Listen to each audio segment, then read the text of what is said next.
नमस्कार विद्यार्थी मित्रांनो, या व्हिडिओच्या माध्यमातून आपण 9वीच्या अभ्यासक्रमातील सिल्वर या कवितेचा अभ्यास करणार आहोत। वॉल्टर डी ला मेयर हे या कवितेमध्ये रात्रीच्या वेळी चंद्रप्रकाशाच्या दृश्य परिणामांचे वर्णन करत आहेत।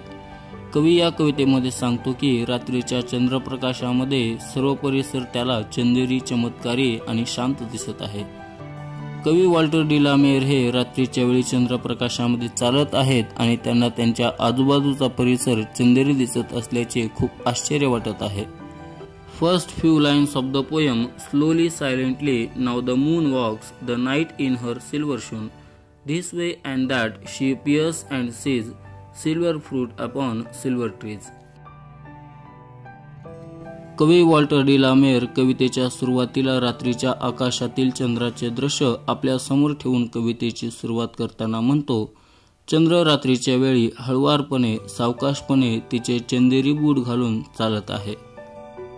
चंद्र इकडे आणि तिकडे वेगवेगळ्या दिशांना चंदेरी झाडांवरील चंदेरी फळे निरखून पाहत आहे। कवी वॉल्टर डी ला मेयर या ओळींमधून आपल्याला सांगतो की चंद्रप्रकाशामुळे रात्रीच्या वेळी झाडे आणि त्या झाडांवरील फळे चंदेरी झालेली आहेत। म्हणजेच रात्रीच्या वेळी चंद्र जेव्हा आकाशात दिसायला लागतो तेव्हा चंद्रकिरणे वृक्षांवर आणि वृक्षांवरील फळांवर पडतात आणि त्या चंद्रकिरणांमुळे ती चंदेरी दिसायला लागतात। मित्रहो, तुम्ही सुद्धा अनेकदा चंद्रप्रकाशामध्ये चालत असताना पृथ्वीवरील अनेक गोष्टी चंदेरी झाल्याचे नक्की पाहिले असेल। आपण रात्रीच्या चंद्रप्रकाशामध्ये चालत असताना आपल्याला पर्वत सुद्धा चंदेरी दिसतो। विद्यार्थी मित्रांनो, लक्षात ठेवा, इंग्रजीमध्ये चंद्र, सूर्य, पृथ्वी आणि देश या सर्वांसाठी स्त्रीलिंगी सर्वनाम वापरले जाते। म्हणूनच कवीने या कवितेतील ओळींमध्ये चंद्राचा उल्लेख करण्यासाठी शी हे स्त्रीलिंगी सर्वनाम वापरलेले आहे। Figures of speech from this poem. मित्रहो, या कवितेची slowly silently now the moon walks the night in her silver shoon, this way and that she peers and sees silver fruit upon silver trees ही ओळ personification या शब्दालंकाराचे उदाहरण आहे। कारण या ओळींमध्ये चंद्र या निर्जीव घटकाला मानवाला एखादी गोष्ट पाहण्याचे आणि चालण्याचे गुणधर्म दिलेले आहेत। या ओळींमधला धिस वे अँड दॅट हा शब्द अनेक दिशांना अशा अर्थाने वापरलेला आहे, तर पियर म्हणजे पाहणे म्हणजेच look. Next lines, one by one the casemates catch her beams beneath the silvery thatch, couched in his kennel like a log, with paws of silver sleeps the dog. कवी म्हणतो, चंद्रकिरणे एकामागून एक झोपडीच्या चंदेरी छताखाली असणाऱ्या खिडक्यांना स्पर्श करत आहेत। चंदेरी पंजे असलेला कुत्रा एखाद्या लाकडाच्या ओंडक्याप्रमाणे त्याच्या घरामध्ये आराम करण्यासाठी पडलेला आहे। म्हणजेच कवी या ओळींमधून आपल्याला सांगतो की चंद्र रात्रीच्या वेळी आकाशात आला की त्याची चंद्रकिरणे झोपड्यावरील छतांना स्पर्श करतात आणि झोपडीवरचे छत आपल्याला चंदेरी दिसू लागते। या ठिकाणी कुत्रा हा आराम करत त्याच्या झोपडीमध्ये एखाद्या लाकडाच्या ओंडक्याप्रमाणे पडलेला आहे। चंद्रकिरणांनी कुत्र्याच्या पंजाला स्पर्श केलेला आहे। त्याचे संपूर्ण शरीर झोपडीमध्ये असल्याने आणि फक्त पंजा बाहेर असल्याने तो पंजा चंदेरी दिसत आहे। Figures of speech from this lines. या कवितेची one by one the casements catch her beams beneath the silvery thatch ही ओळ इन्व्हर्जन या शब्दालंकाराचे उदाहरण आहे। कारण या ओळीतील शब्दांचा क्रम हा बदललेला आहे। शब्दांचा योग्य क्रम हा one by one her beams catch the casements beneath the silvery thatch हा असेल। त्याचप्रमाणे couched in his kennel like a log with paws of silver sleeps the dog ही ओळ सिमिली या शब्दालंकाराचे उदाहरण आहे। कारण या ओळीमध्ये कुत्रा आणि लाकडाचा ओंडका यांची तुलना करताना लाईक हा शब्द वापरलेला आहे।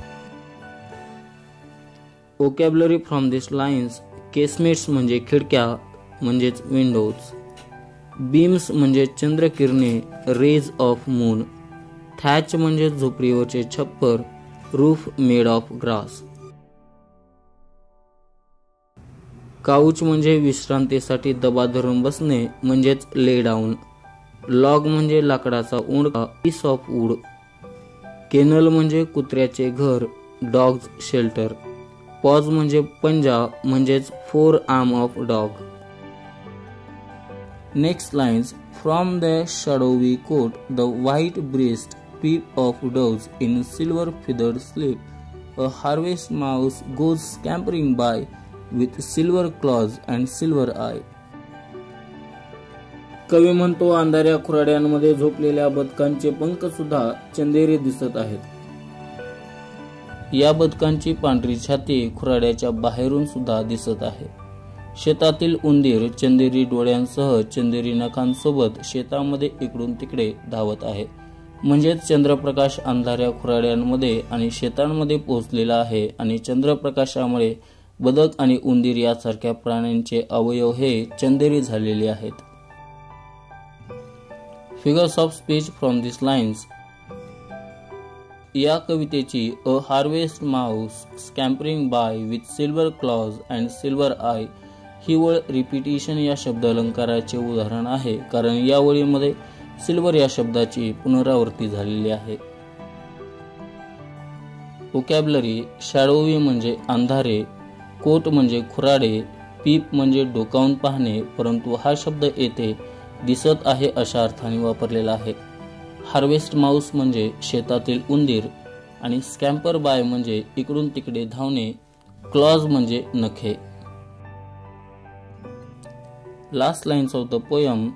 And moveless fish in the water gleam by silver reeds in a silver stream. कवी म्हणतो, चंदेरी ओढ्यामधील चंदेरी लव्हाळ्याजवळ स्थिर असलेला मासा सुद्धा या चंद्रप्रकाशामध्ये चमकत आहे. म्हणजेच चंद्रप्रकाश ओढ्यावर पडल्यामुळे तो ओढा आणि त्यामधील वनस्पती सुद्धा चंदेरी दिसत आहेत आणि त्यामध्ये मासा हा चमकत आहे. मित्र हो, पुन्हा आणखी एकदा या ओळीमध्ये सिल्वर या शब्दाची पुनरावृत्ती झालेली आहे, त्यामुळे ही ओळ सुद्धा रिपिटिशन या शब्दालंकाराचे उदाहरण आहे.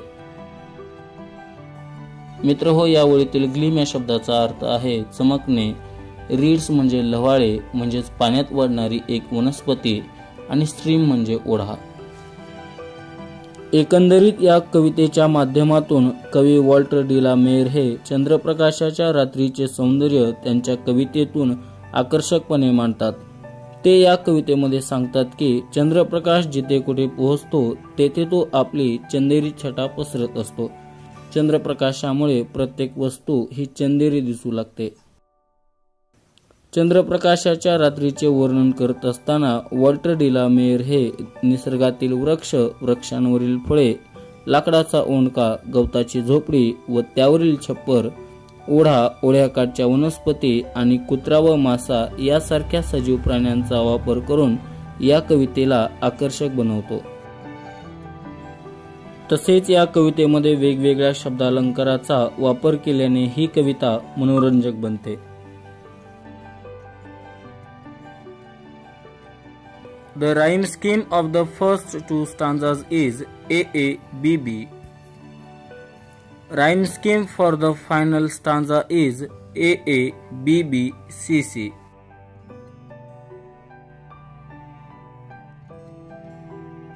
The poet has depicted the moon and moonlight in the night. कवीने या कवितेमध्ये चंद्र आणि चंद्रप्रकाशाच्या रात्रीचे वर्णन केलेले आहे. The silvery light of the moon has covered the whole earth and everything on the earth looks silvery. चंद्राचा चंदेरी प्रकाश पृथ्वीवर सर्वत्र पसरलेला आहे आणि पृथ्वीवरील सर्व गोष्टी चंदेरी दिसत आहेत. The poet has given examples of animate and inanimate things such as fruits, trees, casemates and coat etc. कवीने या कवितेमध्ये फळे, वृक्ष, झोपडीवरचे छप्पर, बदकाचे खुराडे आणि इतर सजीव आणि निर्जीव घटकांचे उदाहरण या कवितेमध्ये दिलेले आहे. या कवितेच्या slowly silently now the moon walks the night in her silver shoon या ओळीमध्ये यस या व्यंजनाच्या ध्वनीची पुनरावृत्ती झालेली आहे. त्यामुळे ही ओळ अलिट्रेशन या शब्दालंकाराचे उदाहरण आहे. The poem includes 14 lines, hence the poem is example of sonnet. या कवितेमध्ये 14 ओळींचा समावेश आहे, त्यामुळे ही कविता सॉनेटचे उदाहरण आहे. The poem is rich in visual imagery. या कवितेमध्ये समृद्ध दृष्टिविषयक प्रतिमांचा वापर केलेला आहे. The poem presents a beautiful picture of moonlight before us. ही कविता आपल्या समोर चंद्रप्रकाशाचे सुंदर चित्र सादर करते. There is a dense silence in the poem. या कवितेमध्ये गूढ शांतता दिसून येते. विद्यार्थी मित्रांनो, हा व्हिडिओ तुम्हाला आवडला असल्यास व्हिडिओला लाईक करा. अशाच प्रकारच्या व्हिडिओसाठी आमचे चॅनल सबस्क्राईब करा. आमच्या येणाऱ्या नव्या व्हिडिओच्या नोटिफिकेशनसाठी बेल आयकॉनला प्रेस करा.